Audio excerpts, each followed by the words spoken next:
c'est notre troisième rencontre de cette année. Et pour cette rencontre, nous accueillons le père Rodrigue Abotsi. Merci d'avoir accepté notre invitation. Alors, vous êtes prêtre incardiné dans le diocèse. Alors là, il va falloir m'aider. Kpalimé. Eh ben voilà. Au Togo. Vous avez été ordonné le 9 août 2008 à Kpalimé au Togo. Et vous avez passé toute votre formation au Togo. Successivement, vous avez été vicaire paroissial, puis curé de paroisse et directeur de collège au Togo, avant de partir pour faire des études de philosophie à Yaoundé.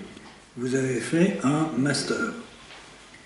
Arrivé en France en 2016 pour faire un doctorat en philosophie, après une première année d'insertion pastorale et académique avec la capacité doctorale. Ensuite, un troisième cycle de philosophie. Vous avez soutenu votre thèse le 15 décembre dernier, donc ça fait pas longtemps. Le sujet, c'est culture et panafricanisme, une approche à partir de la philosophie interculturelle, une thèse dirigée par Jean-François Petit, qui est avec nous. Alors, quand je vois le parcours et le sujet, je me dis que c'est vraiment la personne qui correspond tout à fait au sujet qu'on veut traiter ce soir. Il n'y a pas d'erreur. Eh bien, je laisse la parole. Il est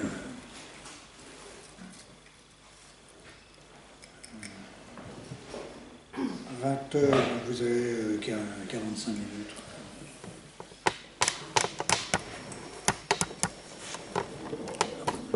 Bonsoir. Je vais ajuster. Voilà. Merci. Avant tout propos, je souhaite à tous encore joyeuse Pâques.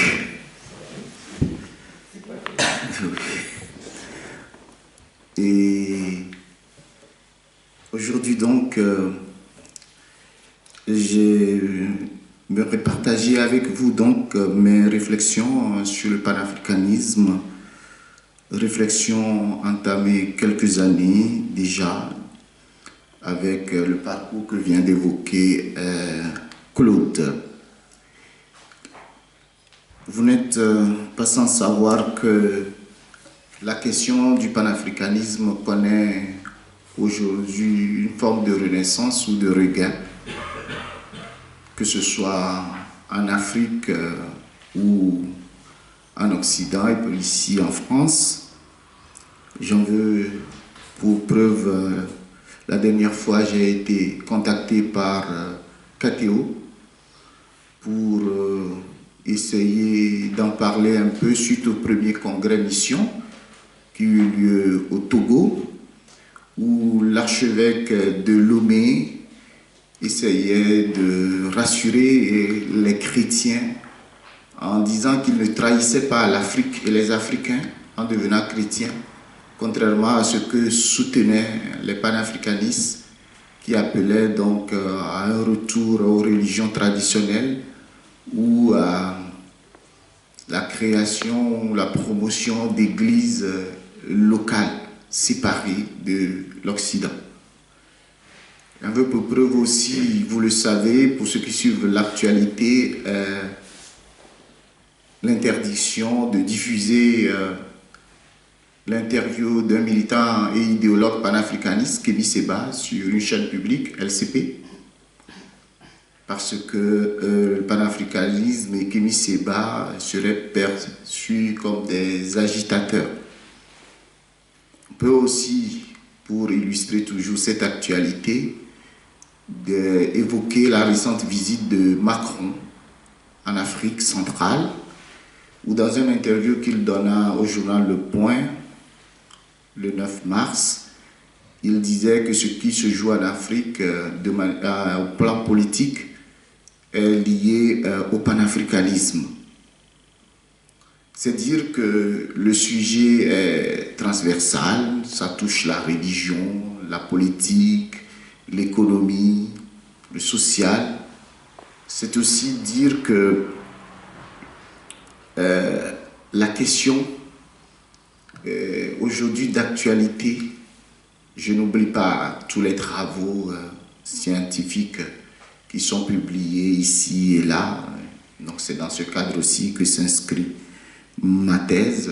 Je remercie ici Jean-François Petit de m'avoir accompagné à réaliser ce projet à l'Institut catholique. C'est pas évident, c'est pas voilà, c'est pas l'axe principal des recherches à la Catho. Et donc, je disais donc que ce sujet est brûlant d'actualité et à côté des militants et des idéologues du panafricanisme, il y a une véritable réflexion à mener sur ce qu'est véritablement le panafricanisme, sur son histoire, son présent et ses promesses. Et c'est ces éléments que j'aimerais partager avec vous ce soir. Donc je m'en vais avec cet avant-dire, arriver au sujet même du panafricanisme et à son histoire. Donc mon exposé s'articulera pour donner un plan autour de 3 axes. Le premier, c'est que je parlerai du panafricanisme des origines, c'est-à-dire du démantèlement de l'esclavage ou des abolitions jusqu'au mouvement qu'on appelle Back Africa Movement, donc il sera un peu d'histoire aussi. Puis après, je parlerai du panafricanisme, je dirais africanisé, parce que dans le premier mouvement, il s'agira essentiellement des fondateurs qui sont afro-américains pour la plupart. En tout cas, pour l'essentiel, parce que le panafricanisme, faut-il le rappeler, n'est pas né en Afrique, mais il est né sur le continent américain.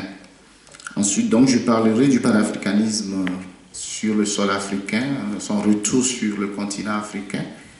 Et puis, je vais terminer avec le présent du panafricanisme, c'est-à-dire, je vais dire aujourd'hui un peu les enjeux, et les mouvements civils et autres. Donc, il ne s'agirait pas essentiellement de redévelopper ma thèse, mais voilà, de jeter des éléments. Je crois que c'est ce que Claude voudrait que je fasse, de jeter des éléments de base et de partager un peu. Puis à travers les questions, nous pourrons rentrer dans l'approfondissement du panafricanisme, de ses enjeux, de ses perspectives.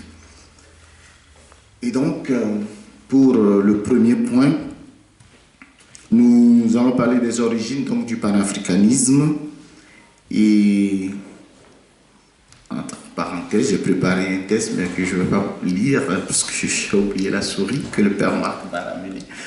Et je crois que c'est bien parce que ce que j'ai préparé est assez long, donc ça me permet d'être un peu plus synthétique. Donc, le panafricanisme des origines, eh bien, les documents ou les écrits situent l'origine du panafricanisme avec le premier congrès ou la conférence panafricaine qui s'est tenue en Londres en 1900 et qui fut l'initiative d'un avocat de Trinidad, donc Sylvester Williams, qui, cet avocat, s'est constitué pour aider les chefs coutumiers africains, alors à l'orée de la colonisation, qui se voyaient leurs terres accaparées et qui avaient la possibilité de venir, parce qu'il s'est installé, il a quitté la Trinidad pour s'installer à Londres, et qui avaient la capacité de venir là pour plaider leur cause. Et donc il réunit une première conférence, et c'est au cours de cette conférence qu'il va utiliser ce mot de panafricanisme en relation avec tout ce qui se jouait à l'époque autour du panaméricanisme. Et donc, il va utiliser ce concept et c'est pourquoi il est présenté comme le père du concept du panafricanisme. Et bien, donc, après donc les documents situent cela, donc le panafricanisme à ce niveau, mais nous savons que l'origine ne peut être limitée à une conception chronologique de ce qui vient avant les autres. L'origine aussi peut être liée aussi à l'ensemble des phénomènes qui font émerger une pensée, un mouvement ou une action.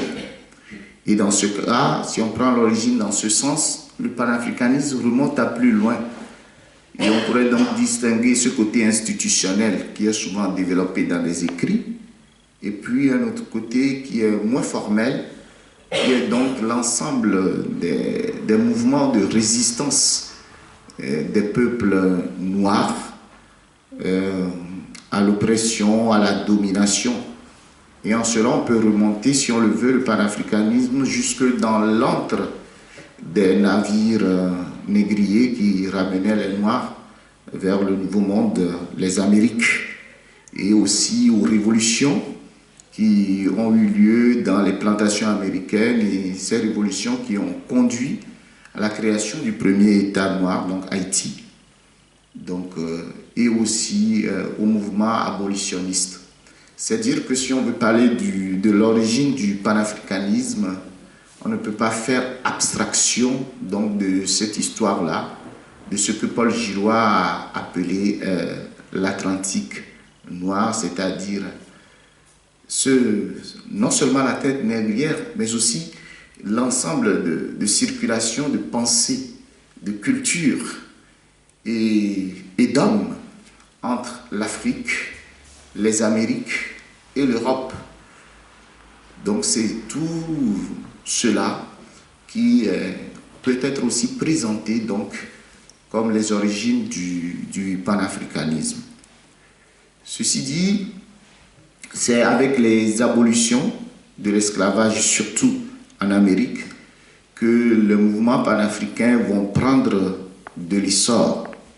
Ils vont prendre de l'essor parce que après l'abolition de l'esclavage, la question raciale s'est posée aux Amériques, car les anciens maîtres avaient de la difficulté ou ne voulaient pas voir dans ces nouveaux citoyens noirs leur égal.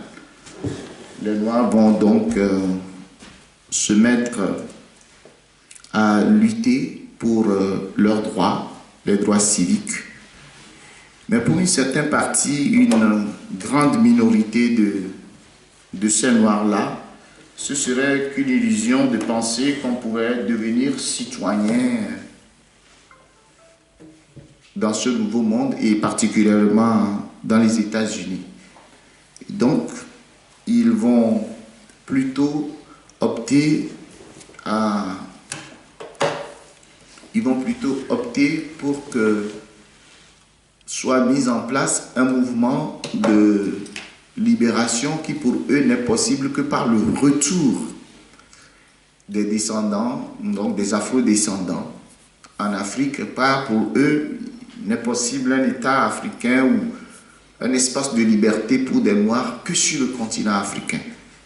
Donc c'est le premier mouvement du panafricanisme qui sera un peu populiste et donc qu'on appelle le Back Africa Movement.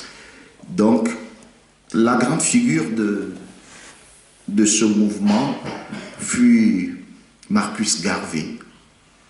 Donc c'est un Antillais aussi ou des Caraïbes qui est venu s'installer aux États-Unis et qui va essayer de monter une compagnie maritime pour rapatrier, récolter des fonds et rapatrier donc ces afro-descendants en Afrique, ce qui d'ailleurs fut encouragé par les gouvernements américains de l'époque, parce que eux aussi, soi-disant passant, on ne va pas s'attarder sur lui, eux aussi ne croyaient pas donc, à la coexistence donc, des deux races sur un même espace comme les États-Unis.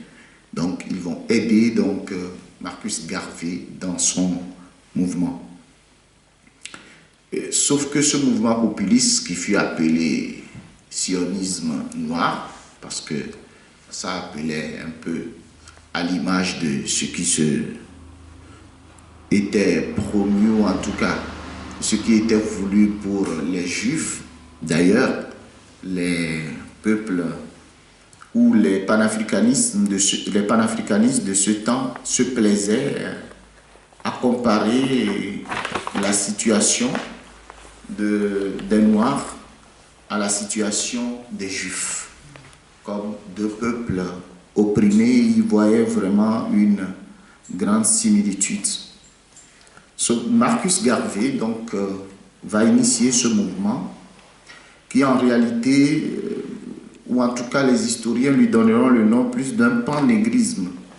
C'est-à-dire que les revendications raciales étaient limitées au niveau de la couleur de la peau. Il y a une phrase fameuse qui est restée à la postérité, que tout le monde cite, de Marcus Garvey, avec laquelle il aurait mobilisé du monde. J'ai demandé où est le gouvernement noir, où est son roi, où est son royaume, où est son président et son pays, et son ambassadeur, et son armée, et sa flotte. Où sont ces hommes d'affaires? Je n'ai pu les trouver. Alors j'ai déclaré, je vais aider à le faire. Donc, son ambition, c'est donc de créer une nation noire. À côté de Marcus Garvey, nous pouvons citer aussi une autre figure qui plutôt fera la première lutte politique et théorique loin du populisme de Garvey. C'est Blyden Edward qui, lui, va théoriquement s'engager à combattre les thèses européennes sur l'infériorité des populations africaines et chercher à expliquer les différences culturelles. Récemment, un livre, la traduction de son livre de Palestine en Afrique, qui a été traduit, le terme ne me vient plus, par un auteur qui travaille au CNRS, montra que Marcus Garvey et Edward Blyden peut être comparé à un des plus grands savants comme Kant et les autres de son époque qui l'ont précédé, parce que c'est quelqu'un qui a voyagé beaucoup, qui a cherché d'abord à maîtriser la culture occidentale et puis après à comprendre la culture africaine. Donc il a quitté les États-Unis pour aller s'installer en Sierra Leone, un peu contraint, mais aussi un peu volontairement. Et donc pour lui, les différences culturelles qui marquent les deux races, noires et blanches, sont dues à l'influence du milieu et aussi sont d'ordre théologique. Pour lui, c'est l'action de Dieu qui a voulu que l'homme noir soit un homme complètement à l'opposé des valeurs de l'homme blanc. Car pour lui, ce dernier, avec la science et la technologie, s'était perverti.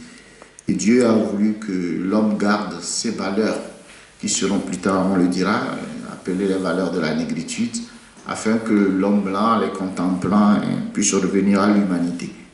Donc, il était pasteur.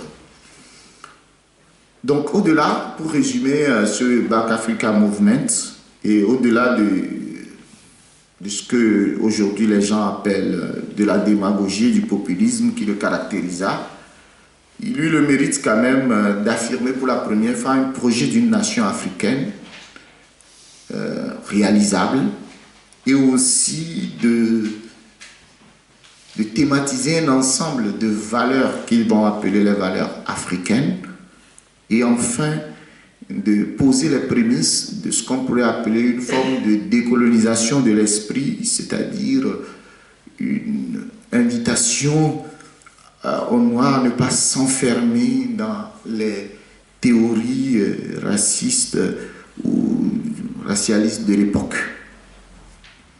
Mais ce mouvement, à cause du populisme qui le caractérisait, ne va pas durer, ou en tout cas va prendre un caractère violent qui ne plairait pas à certains afro-descendants qui pensent qu'on pourrait faire la lutte autrement et qu'il n'était pas nécessaire aussi de retourner sur le continent noir.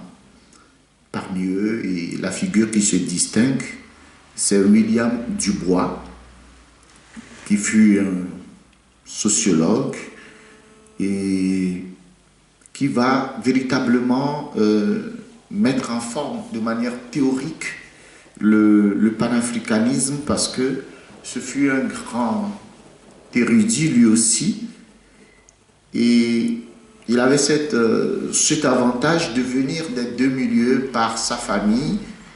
Il était donc noir du côté de sa famille maternelle et puis blanc du côté de sa famille paternelle, et donc il va chercher à réconcilier en lui ce qu'il pensait comme une ligne de démarcation entre les deux races et qui troublait profondément les Afro-Américains. Donc pour Dubois, il était inutile, ou en tout cas la lutte pour la réclamation des droits politiques qui caractérisait le panafricanisme aux États-Unis doit se faire par les Afro-descendants en Amérique, car ils voyaient qu'ils étaient véritablement africains, mais aussi américains. Et l'Afrique devait revenir aux Africains et ils devaient mener la lutte anticoloniale chez eux. Dubois va organiser une série donc de conférences où, pour l'essentiel, donc il va rappeler le droit des peuples à disposer d'eux-mêmes, il va rappeler l'égalité de tous, mais surtout ce qui est intéressant, c'est que il va essayer de rallier à sa cause l'intelligentsia noire qui était disséminée un peu partout en Occident.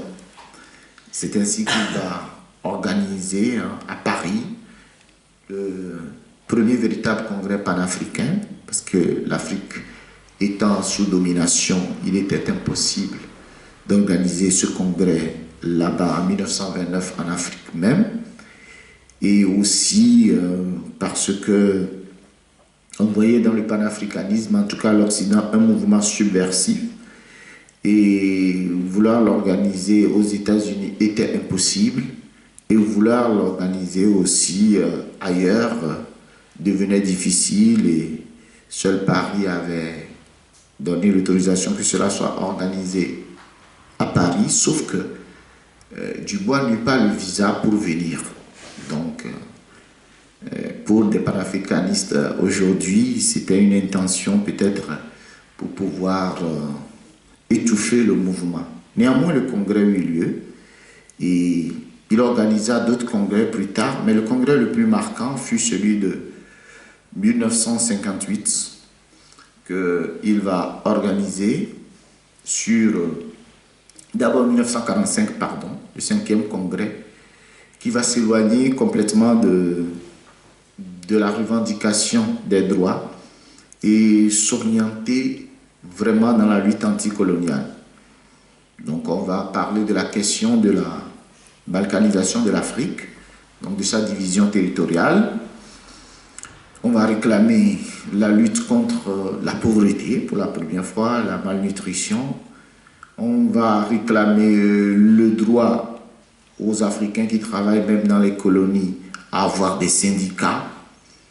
Donc, et c'est aussi là que va s'illustrer les premiers panafricains africains, donc comme Kwame Nkrumah.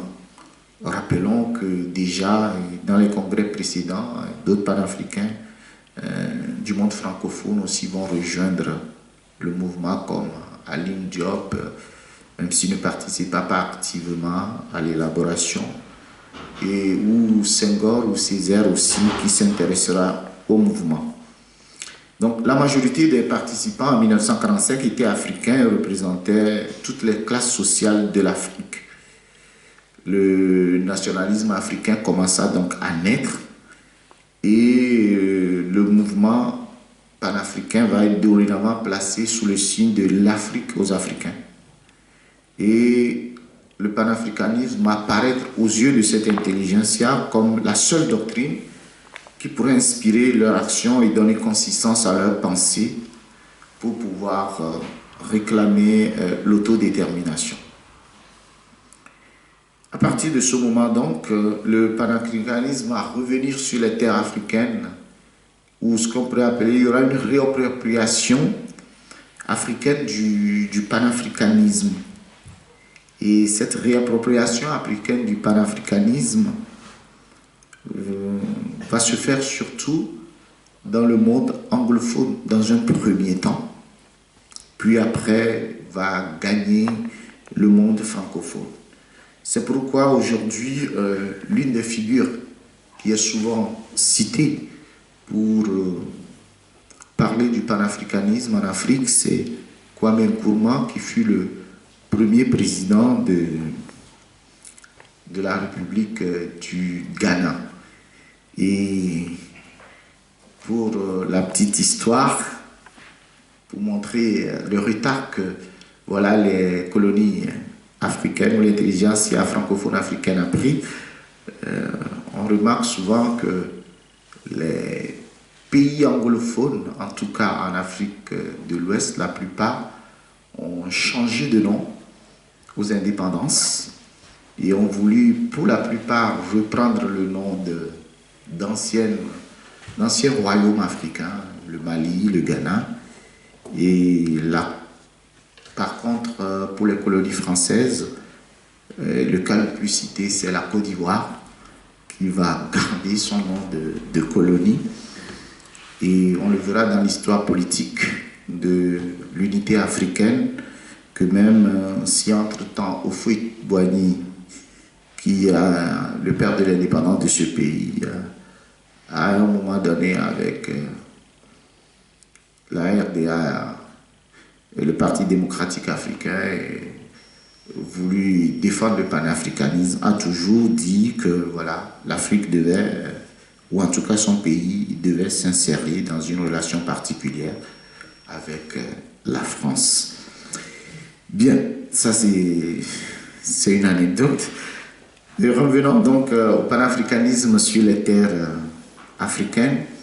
Le panafricanisme sur les terres africaines donc, sera incarné donc, par la figure de Kwame Nkrumah, mais aussi par la figure de Senghor, et d'autres qui vont prendre comme argument qu'il existe en Afrique une unité culturelle en deçà donc, du phénomène colonial qu'il faudrait redécouvrir, qu'il faudrait remettre au goût du jour afin que les Africains puissent s'unir et agir ensemble.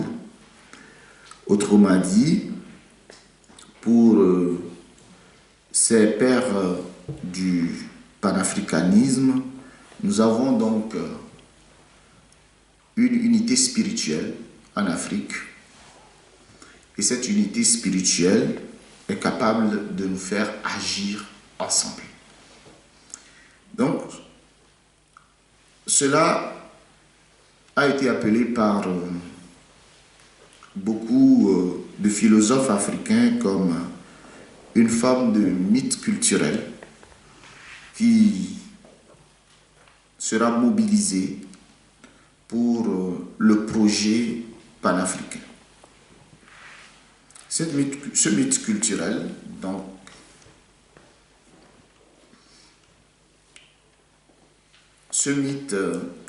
donc, sera incarné par deux courants, l'un anglophone, qu'on appelle la personnalité africaine, et l'autre courant francophone, qui prit globalement le nom de la négritude.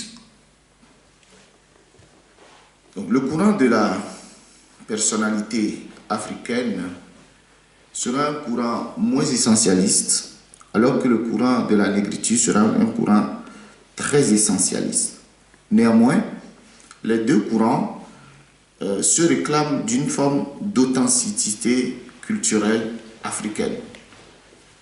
L'authenticité culturelle pour ces deux courants veut dire tout simplement que l'Afrique, ou en tout cas ceux qui luttent, pour ceux qui luttent, ils doivent être eux-mêmes une partie de l'Afrique et de sa pensée. Ils ne s'entendent pas seulement comme le choix de soi-même en face de l'autre. Elle est la supposition de l'existence d'un noyau d'originalité irréductible, situé, comme je le dis, en deçà de toute influence extérieure d'une culture allogène. C'est aussi un geste identitaire par lequel l'Africain assume sa profonde personnalité par un retour à ce qu'on appelle l'Afrique originelle, c'est-à-dire l'identification aux ancêtres, à leur métaphysique, dont les données, semble-t-il, seraient restées permanentes et n'auraient subi aucune altération malgré les années de colonisation. C'est aussi une prise de conscience de son être particulier, une manière d'affirmer la subjectivité noire. Cette authenticité veut opérer une forme de renversement herméneutique des catégories de l'imaginaire occidental, auquel le noir fut longtemps assigné comme un être de race et de barbarie. La catégorie donc de l'authenticité joue à la fois une fonction réhabilitatrice, parce qu'elle, dans la mesure où elle permet de se rattacher au passé, mais aussi voudrait jouer un rôle créateur de manière rétrospective, dans la mesure où elle devait permettre de produire une historiographie de ce passé et aussi d'aider l'homme africain à se projeter dans l'avenir. Donc, les panafricains, à travers le temps cissé, cherchaient à regarder ou à contempler leur culture dans sa vision la plus achevée. Par conséquent, le défaut de cela, c'est qu'il n'y avait pas une recherche d'objectivité dans l'interprétation des éléments culturels, mais une connaissance de soi et de ses racines qui sont posées de manière parfois un peu arbitraire. Il faut dire aussi que nous sommes dans un contexte de lutte, et dans ce contexte de lutte, l'essentiel pour ces panafricains n'était pas tant de démontrer la culture africaine, mais de montrer cette culture. Ce mythe de l'unité culturelle africaine donc sera à la base du projet panafricain.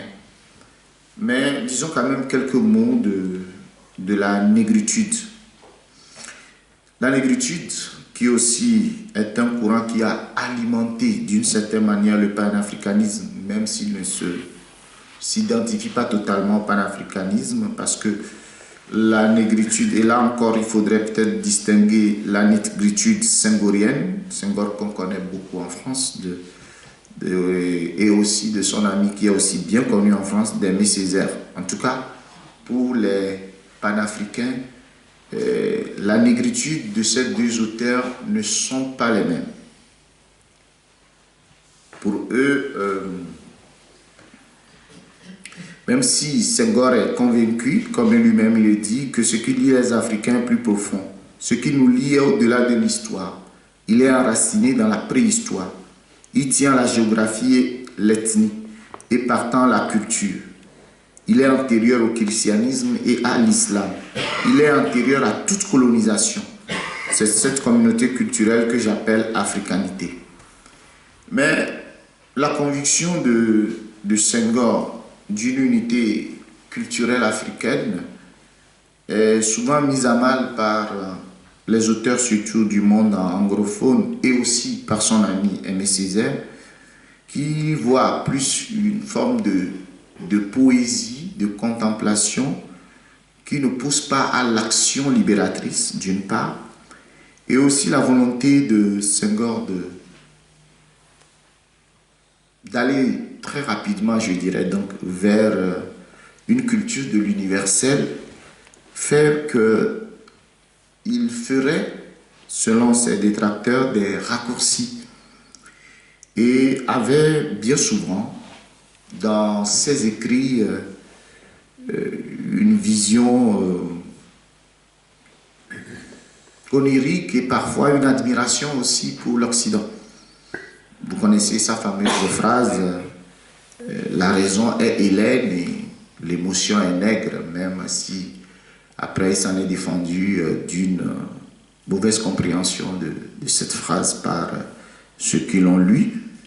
Eh bien, dans d'autres textes aussi, on pourrait le critiquer parce que dans d'autres textes aussi, il dira que les langues africaines sont incapables, par exemple, de faire de la mathématique et que seules les langues occidentales, et le français en l'occurrence, étaient capables de faire de la mathématique et d'autres voilà, formulations de ce genre à travers ses écrits qui ont valu à ses détracteurs, surtout à des philosophes comme Marcien Toa et les autres, Ntodi et autres, de dire que voilà, sa négritude et son désir de panafricanisme ne sont en réalité que des vagissements qui n'aboutissent à rien, alors que chez Césaire, il voyait plutôt voilà, une thématisation d'une négritude, de valeurs nègres pouvant aider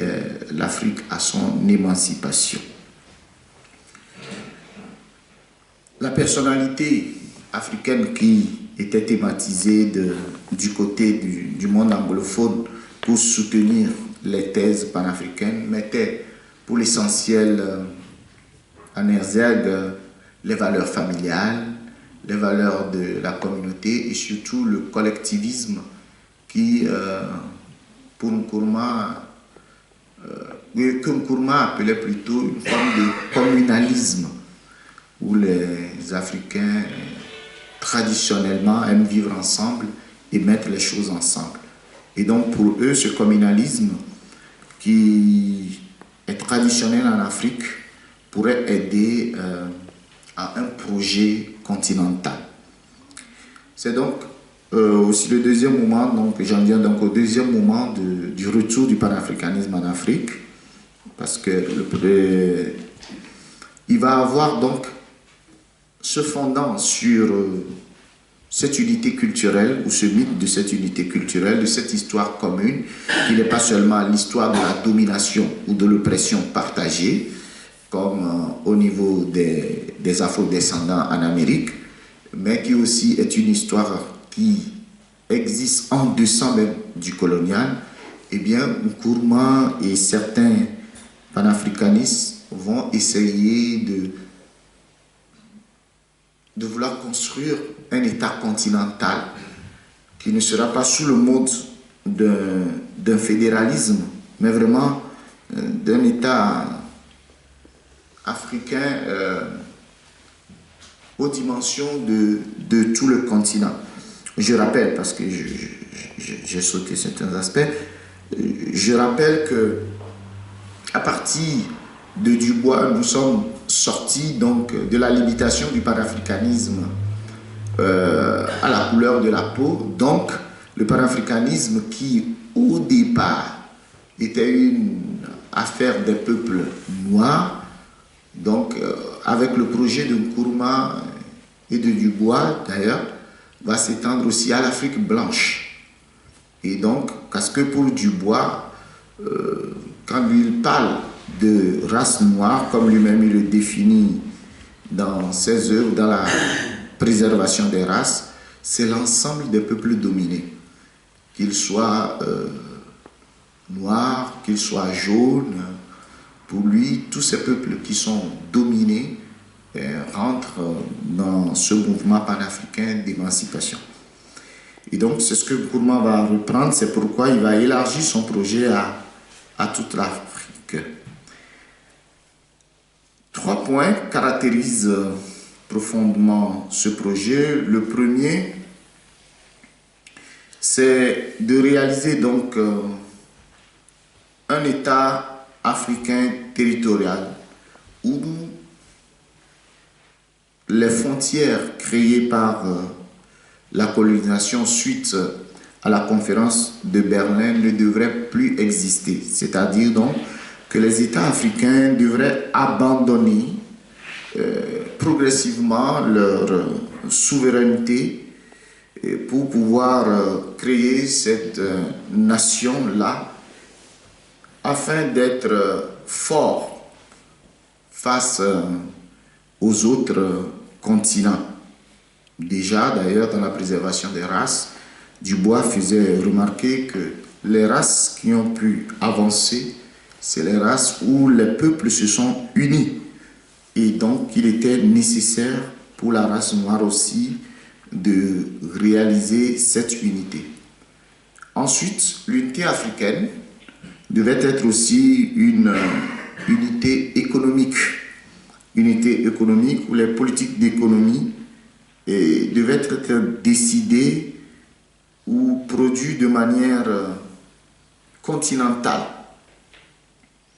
Cela, pour Nkrumah, permettrait aux petites nations, imaginez par exemple aujourd'hui un État comme le Lesotho ou la Guinée-Bissau, des micro-États, pourraient eux aussi survivre, car pour Nkrumah, chaque État africain pris individuellement était incapable de pouvoir survivre après les indépendances.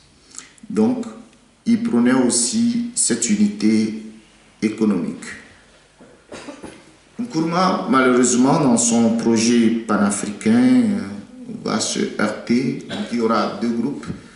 Il y aura le groupe de ce qu'on appelle le groupe de Casablanca, donc avec le Maroc, la Guinée et le Ghana, qui seront les fers de lance de ce groupe-là, mais qui vont se heurter à ce qu'on va appeler le groupe de Monrovia, avec la Côte d'Ivoire, le Libéria et la Sierra Leone, qui seront jaloux de leur indépendance, de sorte que quand la création de l'OUA en 1963, Nkrumah va présenter son projet de l'unité africaine qui est contenu dans son livre qui a pour titre «L'Afrique doit s'unir», eh bien ce projet ne va pas aboutir.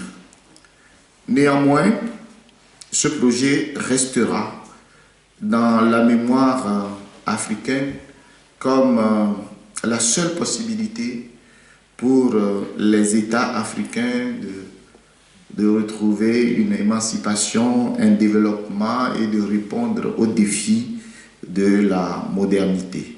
À travers les questions, je reviendrai, si vous voulez, pour rester dans le temps, sur ce projet en détail. J'en viens donc à ma troisième partie de cet exposé, le mythe panafricain aujourd'hui. Aujourd'hui, il est clair que l'État continental que Nkrumah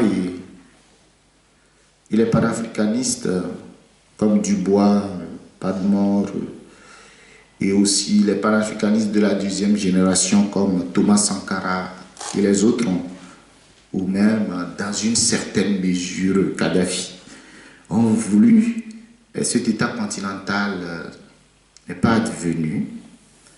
Les pays africains tiennent encore à leurs frontières, mais aussi on peut constater que les prémonitions de Nkrumah et des autres, quant à la difficulté de survie de ces États, où certains sont de micro-États, se sont quand même réalisées. Et qu'aujourd'hui, sur le continent africain, partout, vous connaissez les crises politiques et les crises sécuritaires auxquelles les États n'arrivent pas à faire face. Par-delà ce qui est visible, il y a aussi une profonde crise culturelle en Afrique qui montre aussi que le projet panafricain tel qu'il est vécu a besoin, en tout cas présenté ou vécu aujourd'hui, a besoin de réflexion.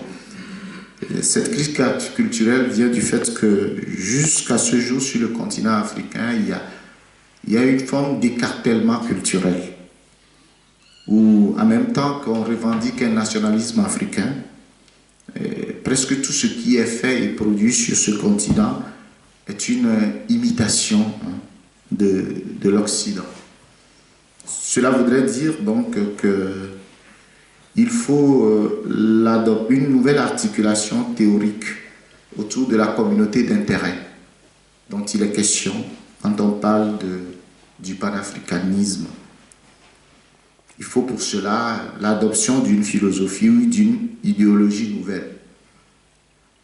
Entre autres, on peut proposer par exemple, on voit que la négritude a eu ses limites, on peut proposer par exemple aujourd'hui l'Ubuntu, dont la déclinaison, c'est-à-dire c'est une philosophie de la relation, où substantiellement il est dit je suis parce que nous sommes. Ça pourrait permettre donc aux Africains voilà, d'avoir une communauté d'intérêt. Il faut aussi que l'Afrique puisse aussi reconceptualiser une unité spirituelle par la restauration mémorielle. Cette restauration mémorielle ne peut se limiter seulement à scander l'antériorité des civilisations nègres comme l'a fait Cheikh Anta Diop. Ça a du mérite parce que ça montre clairement, en tout cas ça tente de montrer que les civilisations africaines existaient depuis toujours et que l'histoire de l'Afrique n'a pas commencé avec la rencontre de l'Occident. Mais il faut aussi faire le travail de mémoire par rapport au choc culturel que constitua la colonisation. L'action des mouvements citoyens qu'on voit en Afrique aujourd'hui a donc cette finalité. J'ai parlé dans l'introduction de Kémy Séba, par exemple, idéologue, un peu agitateur, voilà, rentre dans ce sens pour retrouver cette unité spirituelle, mais il est un peu dans la lignée des Marcus Garvey, de ce populiste. Et la réaction contre le franc CFA, en tout cas toutes ces réactions contre l'Occident, témoignent encore du fait que la problématique de l'unité africaine n'est pas encore, d'une part, soldée à cause du travail de mémoire qui n'a pas été fait. Enfin, je pense qu'il faudrait éviter les erreurs du panégrisme, c'est-à-dire avoir dans le panafricanisme, ou en tout cas que le panafricanisme ne tombe pas dans une forme d'ostracisme racial et idéologique vis-à-vis de l'Occident. Aujourd'hui, on ne pourrait plus faire l'économie de cette rencontre culturelle qui a eu lieu avec l'Occident, qui aussi a laissé des traces, qui a affecté tout autant l'Occident que l'Afrique. Et on ne pourrait plus se résigner à une philosophie de la réaction, comme on le voit avec ces mouvements citoyens, mais aussi une philosophie de l'action, de la prospective. Et enfin, ne pas tomber dans l'erreur du panégrisme, c'est aussi éviter à l'interne de tomber dans le tribalisme. En cela, il y a deux choses de mon point de vue et dans ma thèse que je développe, c'est que le panafricanisme a posé un être ensemble qui est supposé nous faire agir ensemble, alors que l'Afrique est plurielle. Et cela n'a pas suffisamment été pris en compte par le panafricanisme. Et le fait de vouloir présenter le panafricanisme comme une forme de miroir inversé de l'Occident peut aussi, à l'interne même, en Afrique même, conduire à des séparatismes, des attitudes comme ce qu'on a vu au Rwanda. Pour conclure, et laisser place au débat pour approfondir, je dirais donc que le panafricanisme, en substance, c'est une philosophie, ou si on veut, une idéologie, dans le sens noble du terme, qui vise l'émancipation des Africains, qui, dans ses versions les plus nobles, se présente comme le choix de soi et non pas la haine de l'autre, dont la finalité est politique, c'est-à-dire la réalisation d'un État continental africain. Voilà en substance ce que je pourrais partager comme élément pour lancer la discussion et le dialogue autour de ce sujet du panafricanisme. Merci.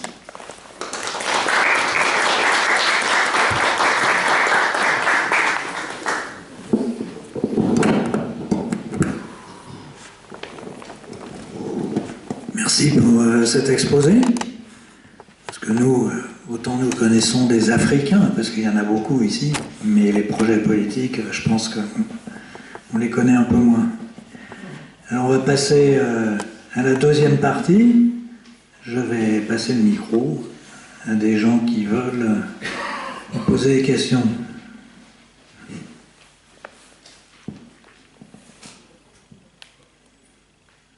Oui.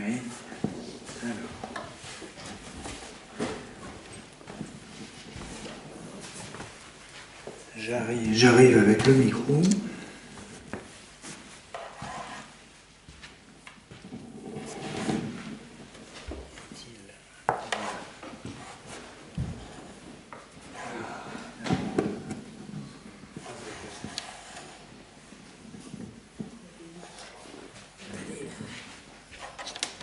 Voilà. Ça va comme ça, là, c'est bon? Oui, c'est bon. Bon. Je ne vous ai pas entendu parler de l'histoire comme fondateur ou fondation d'une unité. Et quand je pense à mon Europe de l'Ouest, je me dis que c'est assez curieux d'avoir, depuis l'Allemagne, la Belgique-Hollande, la France, l'Angleterre en face, et les Ibériques, c'est tout un bout de l'Europe qui a découvert le monde, qui va coloniser, il a fait tout ce qu'il y avait à faire avant. C'est pas là-dessus qu'il faut revenir, mais ça les marque maintenant dans notre histoire, quand on parle, par exemple, de l'Europe carolingienne, pour la distinguer de la Pologne, etc. Et on voit que quand on fait notre association à 27, l'histoire est dure. Elle est dure comme élément dans tous les sens. Dure à construire et dure à passer outre. Voilà. Je n'ai pas entendu, moi, que vous ayez accordé autant d'importance à l'histoire.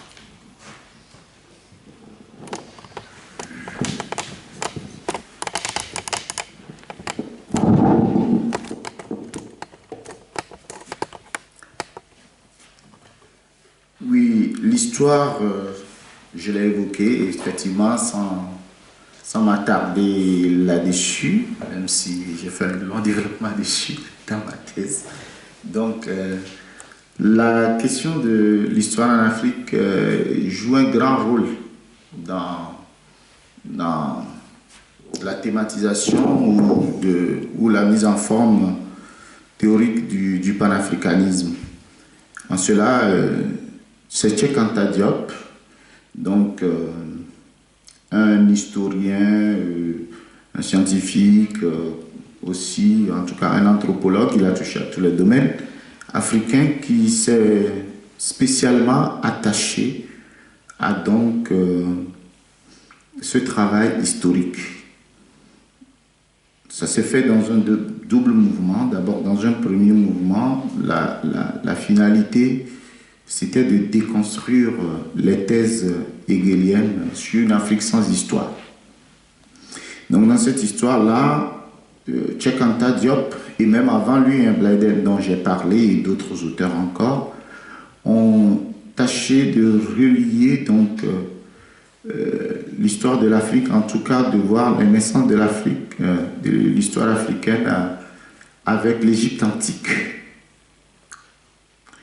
Et donc, ils vont essayer de démontrer que les civilisations égyptiennes étaient des civilisations nègres, ce qui aujourd'hui est un débat, toujours un débat, qui n'est pas toujours tranché.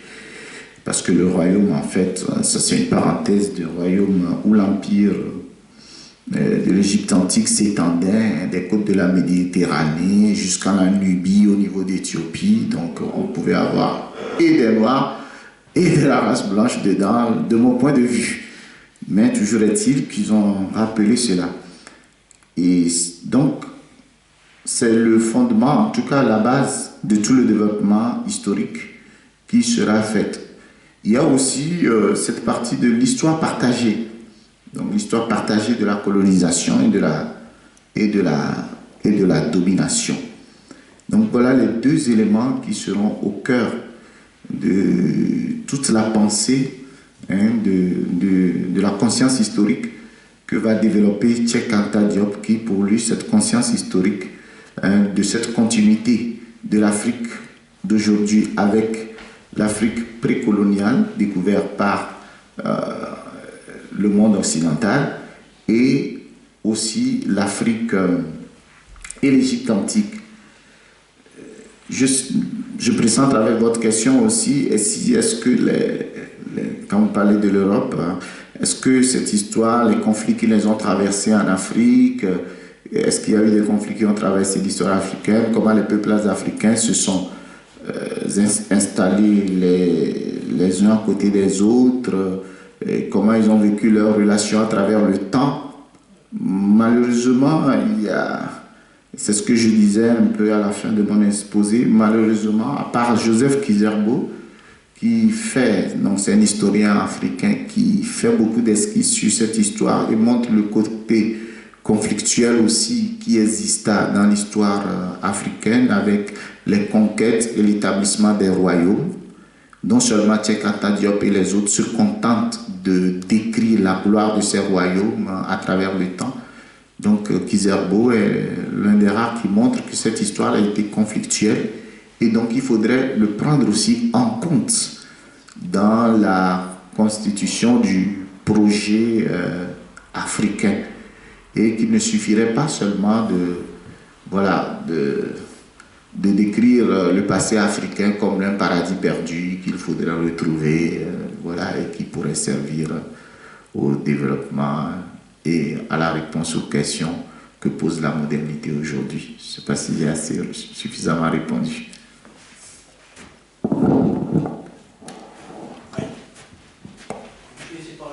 Oui, vas-y. Voilà, donc merci pour votre exposé. Chaque fois quand on parle de l'Afrique, la première réflexion, c'est par où commencer, tellement le sujet, à mon sens, est complexe. Et si vous voulez, moi je pense que le panafricanisme, dans sa définition même, porte les germes des difficultés à l'expliquer. Parce qu'il s'est pensé, non pas de façon endogène, mais en opposition à l'autre. Parce que si vous voulez, à mon avis, dès qu'on le fixe à partir de l'Amérique et donc de ce mouvement noir américain, on le fixe sur le concept de la race. Je suis noir, l'autre est blanc. Alors que si on fait l'effort d'un recul historique précolonial, on peut par exemple, État, population et droit qui s'appliquent, on peut retrouver l'Empire du Mandingue avec Sundiata qui a sa charte en 1400 et qui est un exemple d'État précolonial à partir desquels, par une transfrontière, on aurait pu trouver des germes d'existence. D'autant que cet État a deux choses d'assez intéressantes quand on revient à l'histoire moderne, c'est que d'une part, il n'est pas chrétien, mais d'autre part, sous Sundiata, il n'est pas musulman. Parce que ce n'est que le voyage de Kanko Moussa, quelques siècles après, quelques transmissions successorales après, c'est le voyage de Kanko Moussa et de son maître soufi vers l'Arabie qui dénature le cours de l'or à tel point qu'on dit qu'en Arabie Saoudite, en Arabie, pendant 300 ans, le voyage de Tonton Moussa a déstabilisé le cours du marché de l'or. Donc il y a l'appel d'air immédiat qui se fait avec l'intérêt des caravanes qui viennent rencontrer les caravelles. Donc c'est très important de montrer, en mon sens, que caravane et caravelle arrivent en réalité sur la même thématique. Il faut prendre, et souvent c'est perdu de vue, je pense, par les nouvelles générations, en tout cas dans nos pays, à qui il faut assez souvent répéter cela. Donc moi maintenant, par rapport à tout ce qui est la prospective de l'Afrique, moi sur le plan économique, je pense que c'est très simple. On est tous d'accord, bon, même si Poutine, si on veut nous dire le contraire, moi je ne suis pas contre Poutine, que la Russie, le marxisme et le libéralisme n'existent plus, qu'aujourd'hui on est dans le monde du pragmatisme. Tout le monde fait des affaires. Donc pour faire des affaires, il faut que nos élites, et ça, qu'elles ne soient ni par, ni trans, ni rien, il faut que nos élites acceptent de sécuriser et de penser d'abord aux nations. Voilà. Si personne ne prend le pot de vin, il ne sera ni chinois, ni arabe, ni français. Premier niveau. Deuxième niveau, l'idéologie. Ben là, c'est pareil. Je veux dire qu'on fait une très grande gymnastique intellectuelle en mettant sous le même vocable Sankara et Kadhafi. Mais c'est vraiment, voilà, on a envie de le faire parce que intellectuellement, il faut qu'on ait des modèles, mais on est dans une thèse et dans son antithèse.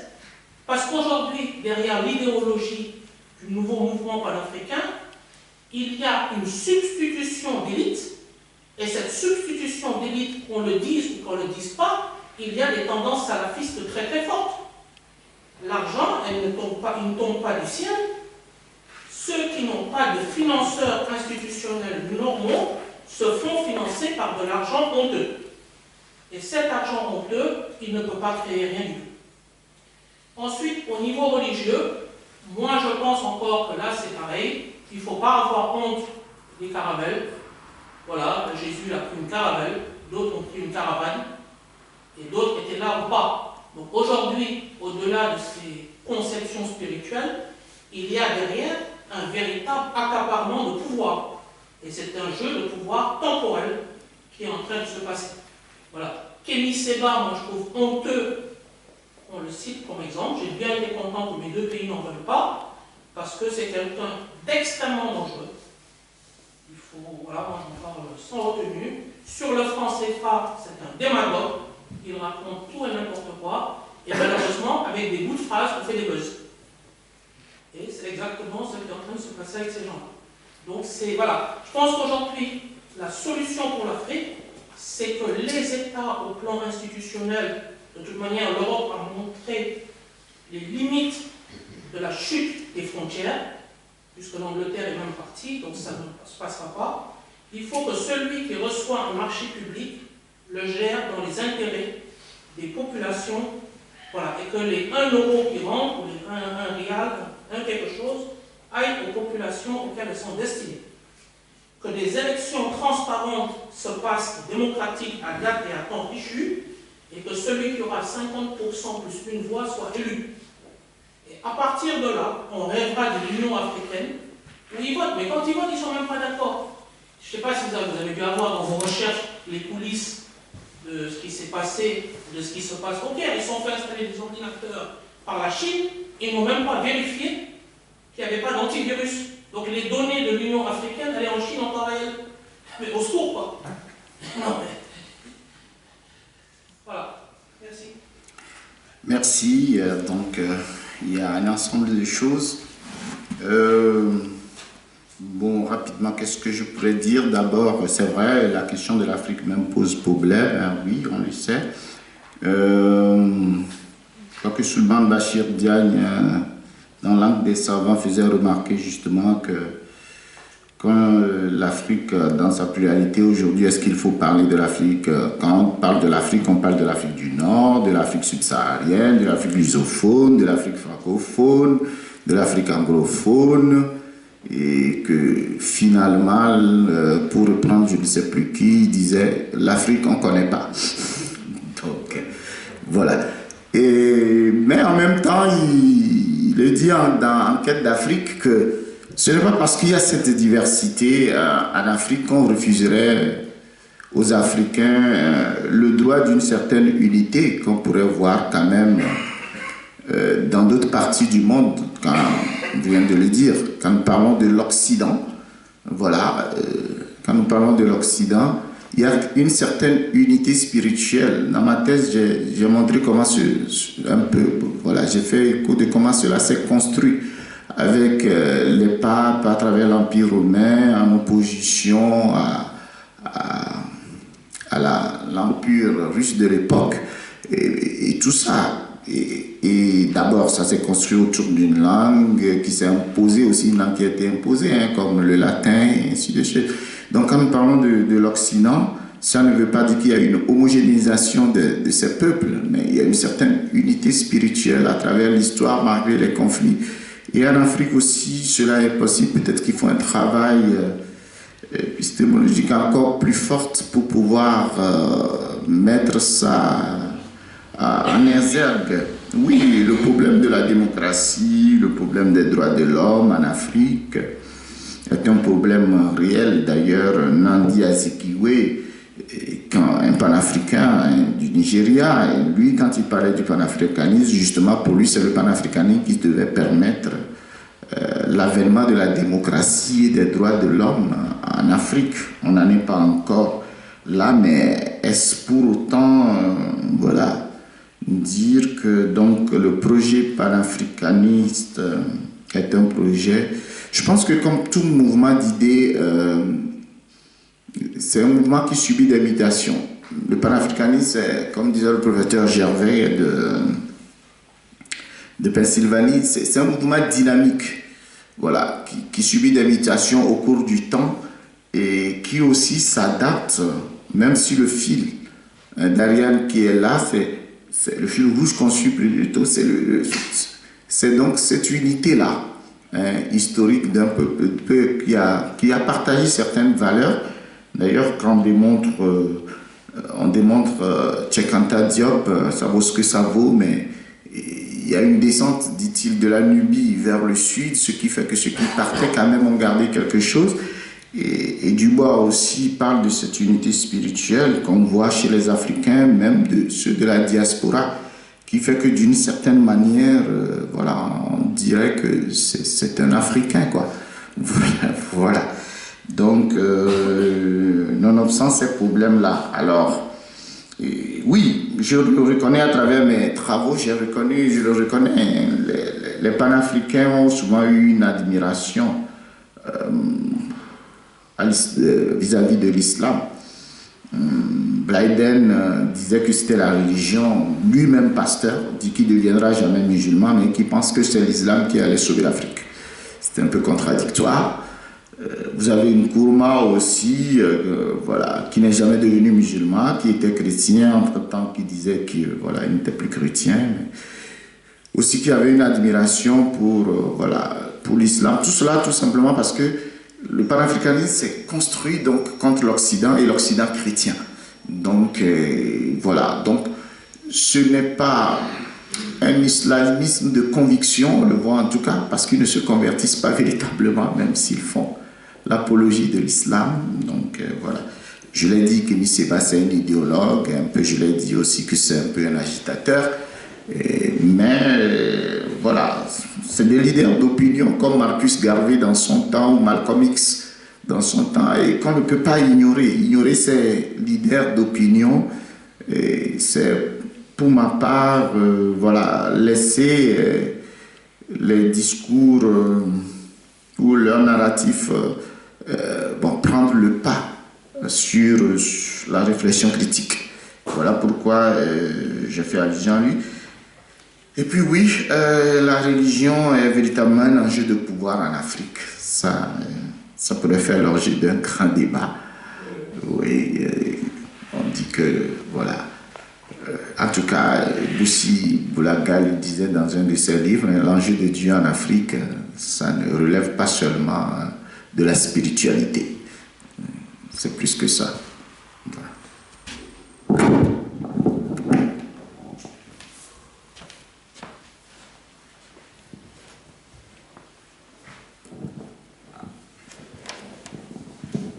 Merci. Je voulais juste faire une petite remarque qui relie peut-être ce qu'a dit Marcel et ce qu'a dit Monsieur au sujet de l'histoire. Et quand Claude m'a annoncé la thématique de ce soir, mon idée c'était que le panafricanisme c'était fini, que c'était dépassé, et je pense même que c'est quelque chose qui est à dépasser. Parce que pour moi, c'est un phénomène qui s'apparente à l'adolescence de l'Africain, où on se définit en opposition par rapport à son père pour construire quelque chose de sa propre personnalité. Et en fin de compte, ce que vous avez dit me semble assez réel, c'est que quand on creuse un peu plus profond, peut-être qu'il y a une essence quelque part africaine, mais qui est superposée de tant de couches au fil des siècles que finalement l'essence ne se résume plus à grand-chose. Et pour moi, il n'y a pas de peuple africain, puisque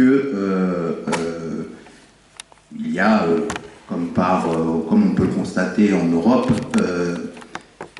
on peut vouloir effacer les nations et les ethnies. Elles reviennent en boomerang plus fort que l'élan original. Et donc, le panafricanisme, c'était pour moi une construction qui s'est voulue peut-être trop grande, trop tôt.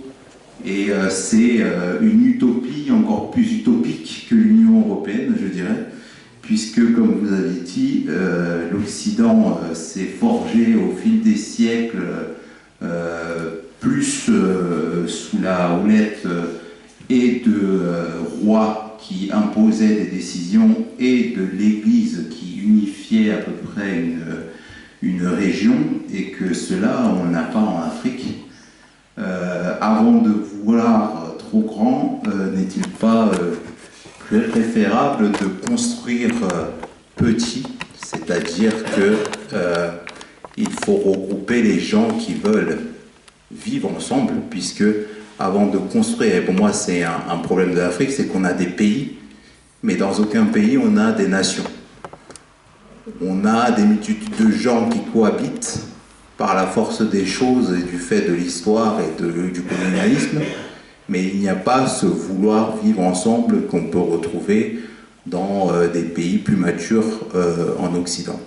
Et donc, avant d'arriver à une unité africaine, il s'agirait de construire des nations africaines. Et là, pour l'instant, beaucoup de personnes essayent de jouer sur le populisme qui voit en l'Occident un ennemi et donc une unité contre quelqu'un, mais quand on fait cela, on oublie le fait qu'il faut d'abord construire un désir de vivre ensemble sur un territoire.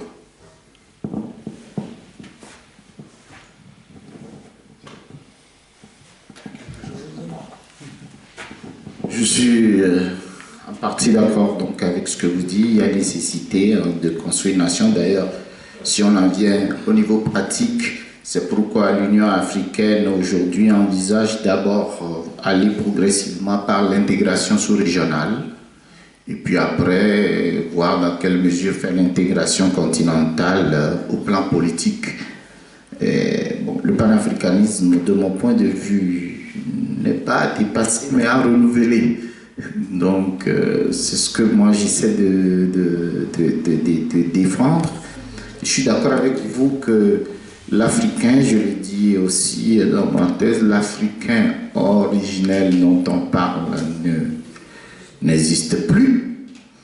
de mon point de vue. Et Nkrumah le dit, Nkrumah, un grand panafricaniste, il le dit aujourd'hui que dans la personnalité africaine aujourd'hui, il y a la personnalité traditionnelle africaine, la personnalité euro-chrétienne et la personnalité arabo-musulmane.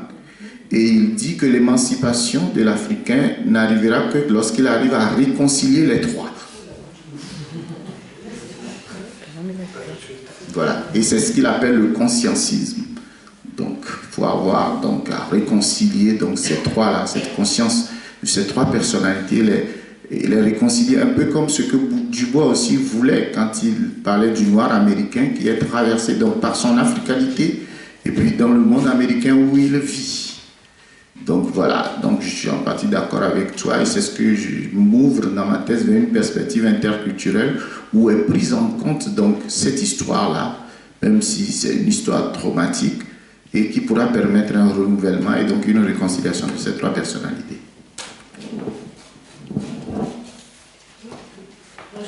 Approche, parce que... Je voulais simplement que vous nous éclairiez sur la politique actuelle de l'Union africaine et nous dire peut-être dans quelle mesure elle pourrait se considérer comme l'héritière de la philosophie du panafricanisme.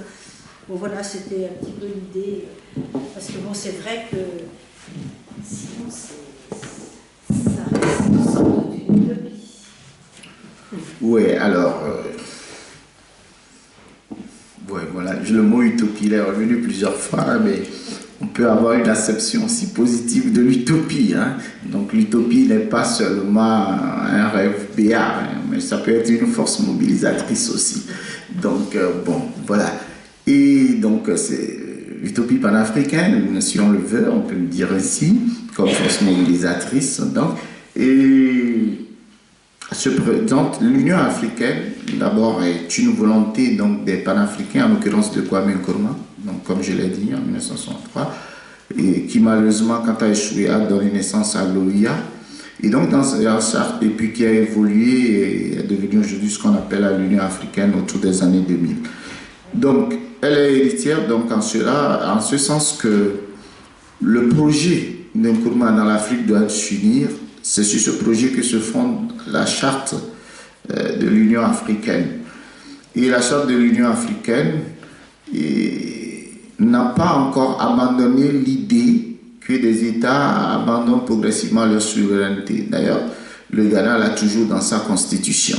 Donc, que lorsque l'Union africaine sera prête, le Ghana abandonnera sa souveraineté. Donc, elle est héritière de cela en ce sens qu'elle essaie de consolider les regroupements régionaux dont je viens de parler et de mettre aussi en place des politiques continentales. Le NEPAD, oui, NEPAD, en tout cas, le projet, j'oublie le nom, mais il n'y a pas de suite, le NEPAD, le projet de Thabo Mbeki, par exemple, pour l'Afrique économique qui a donné aujourd'hui ce que Kagame a repris sous la forme, quand il était président de l'Union africaine, de la zone économique de libre-échange africaine, qui est en train de se mettre en place progressivement. Donc, aussi est une dimension donc, de l'unité économique dont a voulu parler les pères voilà, fondateurs du panafricanisme au plan africain. Et il y a cette formule qui est un peu bateau, que j'aime pas beaucoup, mais qu'utilisent parfois les leaders de l'Union africaine, c'est de trouver des solutions africaines aux problèmes africains. J'aime pas trop ça. Mais l'idée, c'est qu'il y ait une structure un peu à l'image de ce qui se fait avec l'Union européenne pour pouvoir une forme de gouvernance continentale qui reprend en partie ce qu'ont voulu les pères de l'indépendance, mais en même temps sans abandonner complètement la souveraineté. C'est ce que je dis ici comme une forme d'union spirituelle. Voilà, spirituelle pas dans le sens religieux seulement du terme, mais d'esprit africaine pour pouvoir faire avancer le continent. Je ne sais pas si je vous ai répondu un peu.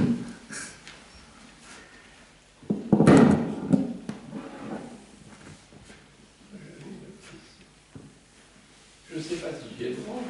Bien sûr. Bien.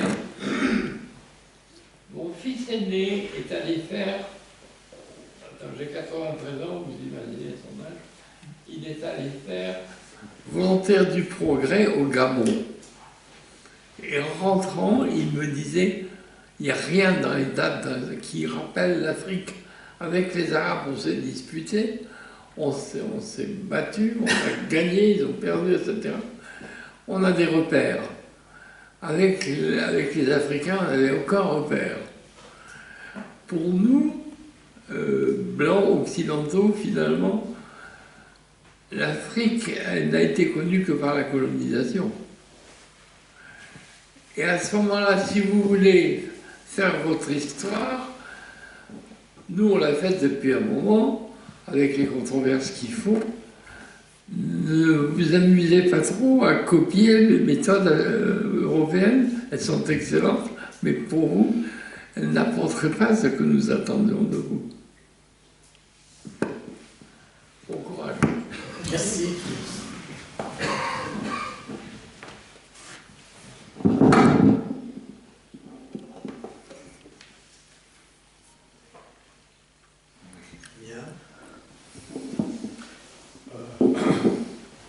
Moi, j'ai entendu parler du panafricanisme, ça fait dans les années 60. Micro.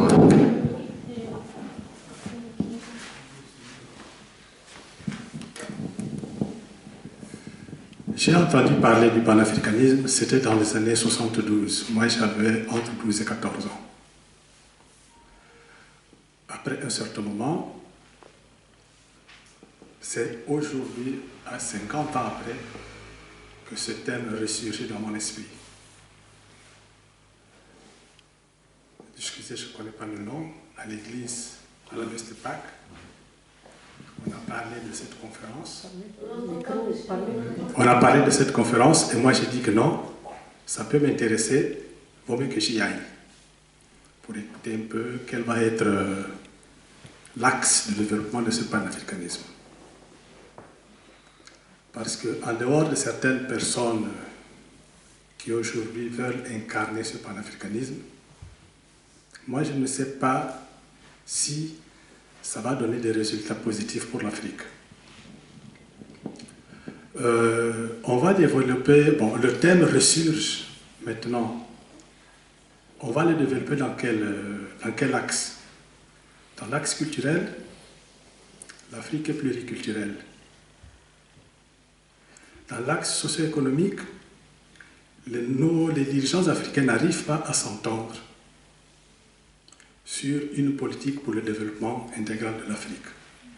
Ce que nous observons, parce que moi j'ai vécu, je suis africain, j'ai vécu des années en République démocratique du Congo.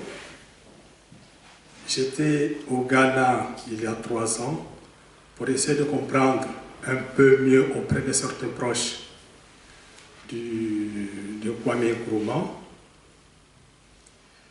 Et j'étais au Gabon, au Congo-Brazzaville. Mais ce que moi j'observe, que nos chefs d'État africains n'arrivent pas à aider l'Afrique elle-même. Beaucoup d'entre eux ne travaillent que pour leurs intérêts propres. Or, ce sont eux qui devraient s'engager ou qui devraient encourager le panafricanisme. Mais ils ne le font pas parce qu'ils n'y trouvent pas leurs intérêts. Est-ce que ça va pouvoir se développer, ce panafricanisme?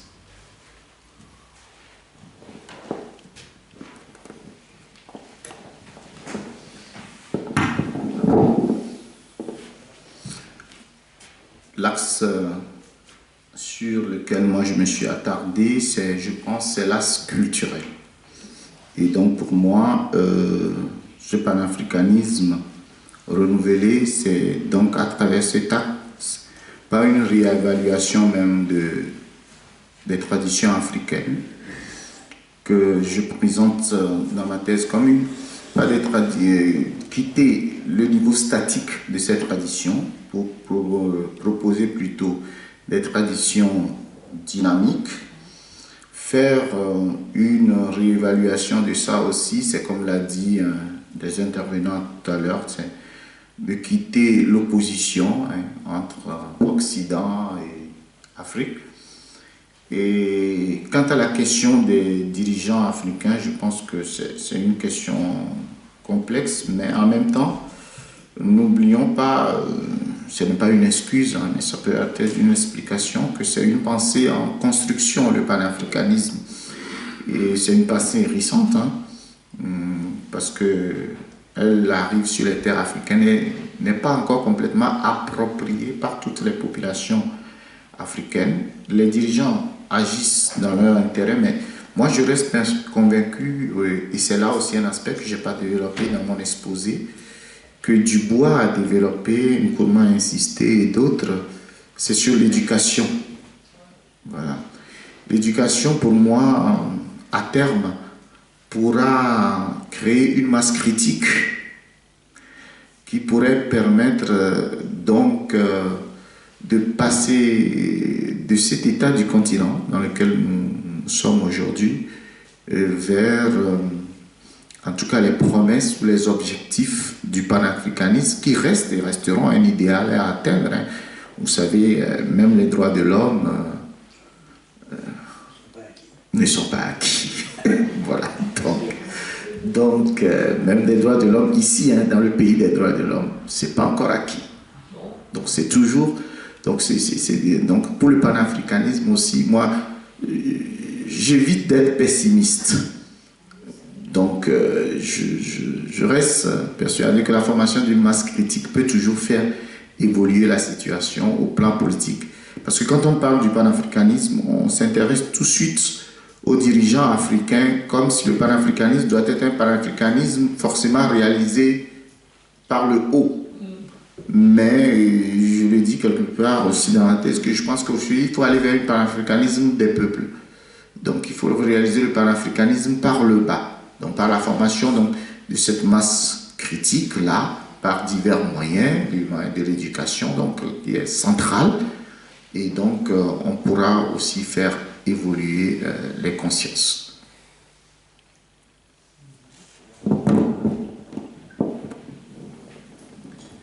Bien, merci, je remercie Rodrigue pour cette soirée particulièrement intéressante. Et je pense qu'il faudra qu'on se revoie peut-être sur le sujet. Je sais pas. Bien. Merci beaucoup. Merci.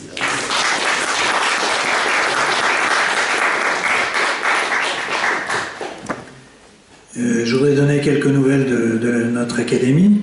Donc il y aura une 4e soirée qui portera sur l'hérésie, ou les hérésies, nous verrons. Et elle vous sera annoncée comme toutes les autres par mail et SMS.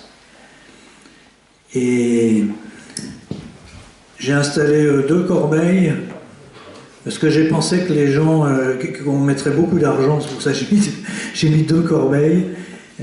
C'est notre seul moyen pour organiser ce genre de manifestation, donc si vous pouvez laisser quelque chose, je vous remercie par avance.